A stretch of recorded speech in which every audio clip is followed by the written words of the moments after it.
परशुराम राम संवाद। राम कहऊँ रिसत जिय मुनीसा, कर कुठारु आगे यह सीसा। जेहि रिस जाई करिय सोई स्वामी, मोहि जानिय आपन अनुगामी। राम जी कहते हैं, हे परशुराम जी, हे मुनि, आप तो मुनि हैं, आपके आगे मेरा शीश है, मेरे पास क्या है? आपके जो मर्जी सो कीजिए, ताकि जैसे कि आपकी क्रोध शांत हो, वही उपाय कीजिए, आपके गुस्सा शांत हो जाए। वो तो बालक है, बालक के बात को मत लीजिए। अगर आपको ना वो जानता था, लेकिन आपको देखा नहीं था, आपसे अनजान था, अगर आप मुनि की तरह आते ना, तो आपको प्रणाम करता, आपको पैरों तले गिर जाता, आपको सेवा करता।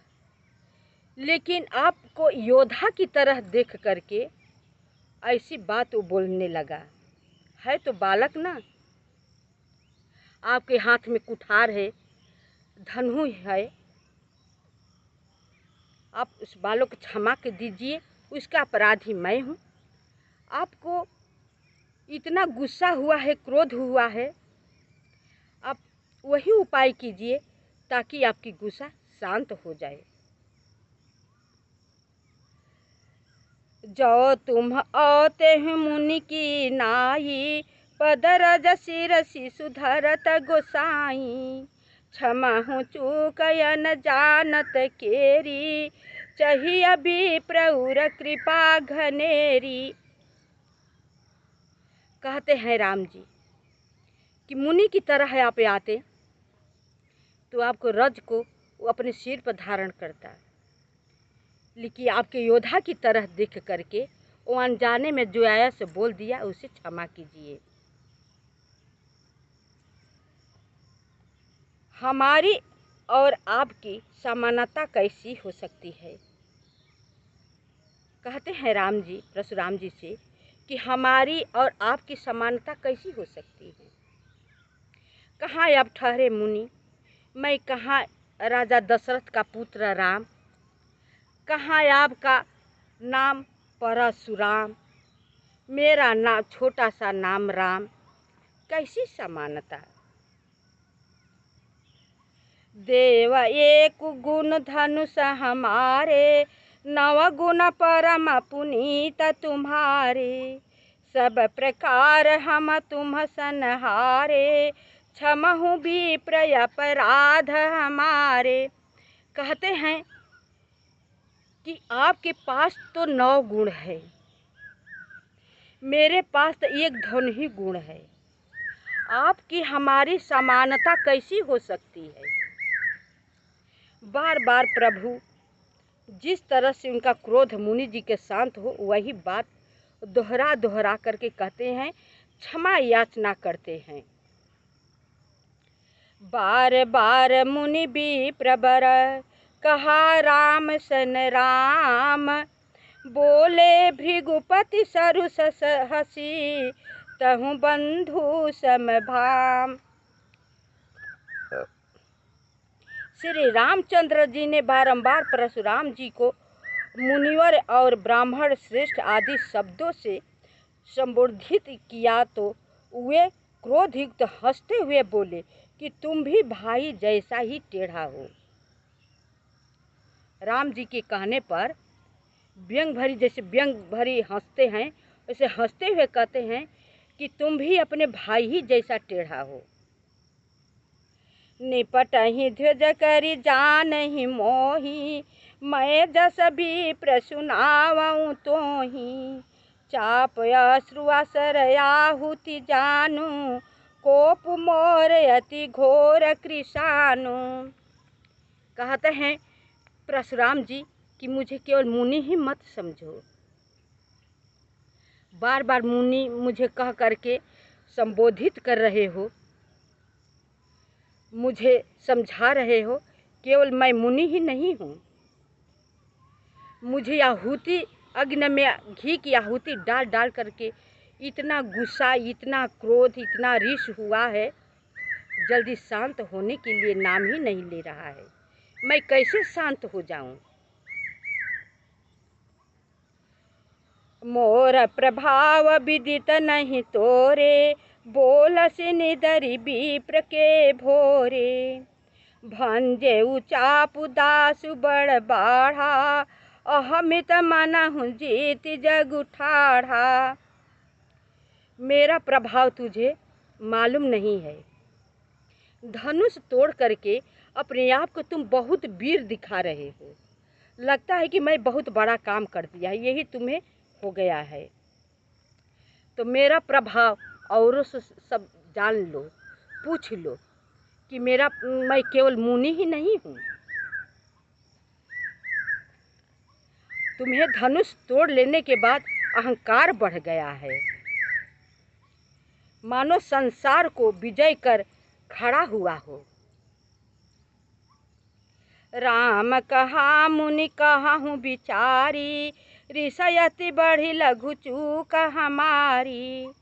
छुअत ही टूट पिनाक पुराना, मैं के ही हेतु करो अभिमाना। राम जी कहते हैं कि नहीं मुनि, ऐसी बात नहीं है, मुझे अहंकार नहीं हुआ है, मैं अहंकार बस नहीं बोल रहा हूँ। ये तो बहुत पुराना धनुष थी, छुएते ही टूट गई। तो मैं बताइए अहंकार किस चीज़ का, अहंकार कैसी मुझे हो सकती है? जो हम निदरहि विप्रबदी, सत्य सुनहु भृगुनाथ। तो वस को जग शुभ तुझहि, भय बस नावहि मात।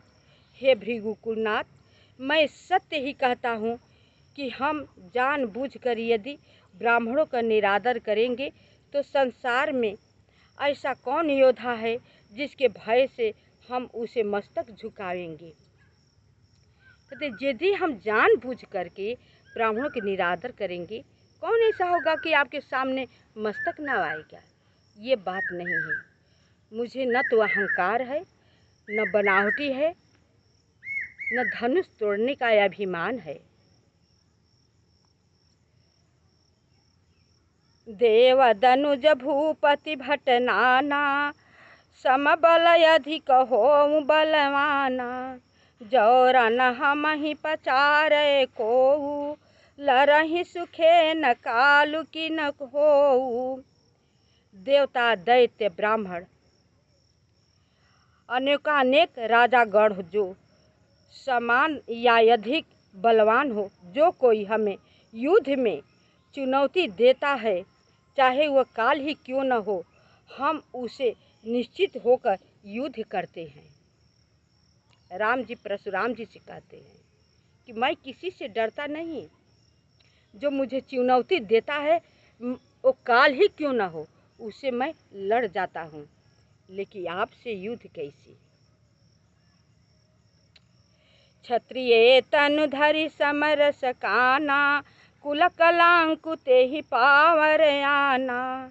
कहूँ स्वभाव न कुल ही प्रशंसी, कालहु डरहि न रघुवंशी। क्षत्रिय का शरीर धर कर जो युद्ध से डर गया, उसे कुल कलंकी और नीच जानो। मैं स्वभाव से कहता हूँ, कुल की प्रशंसा करके नहीं। रघुवंशी तो रण में काल से भी नहीं डरते।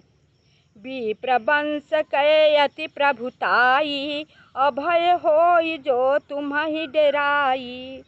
सुनि मृदु गूढ़ बचन रघुपति के, उघरे पटल परशुधर मति के। ब्राह्मण वंश का यह प्रभाव है कि जो आपसे भय करता है वह निर्भय हो जाता है। श्री रघुनाथ जी के मधुर और रहस्यपूर्ण वचन सुन परशुराम जी के ज्ञान के नेत्र खुल गए। अब परशुराम जी के ज्ञान के नेत्र खुलते हैं राम जी के ऐसे वचन सुन करके।